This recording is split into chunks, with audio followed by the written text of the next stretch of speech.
Here are the news here. After the phenomenal success of Slumdog Millionaire, its sweep of the Golden Globes and a lot of Oscar buzz, CNN and IBN spoke to the man behind the story, Vikas Swaroop. So we're here in the capital with Vikas Swaroop, the best-selling author of Q&A, and I have with me two versions of your book. One before, of course, the Slumdog Millionaire was released, another version after the movie as well. How has it been reacting really to this global phenomenon that it's become?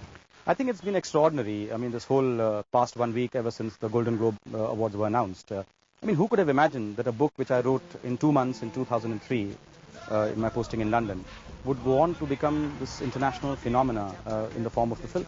And there's all this Oscar buzz as well right now. Do you have your fingers crossed for the film? Well, fingers firmly crossed. They say there's a 60% chance of Golden Globe awardees to go on to win an Oscar.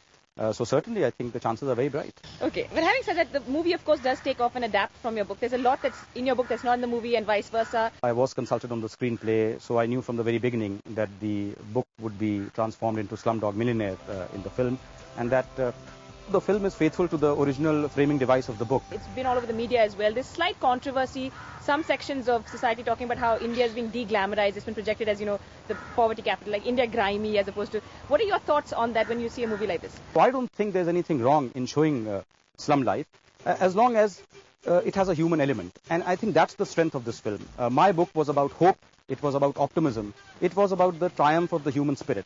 And the film is also about survival and about hope and about the triumph of the human spirit. So from that point of view, I see nothing objectionable. When I set out to write my book, there was no intention that I have to write about the seamier side of India, I have to write about the underbelly of India. No.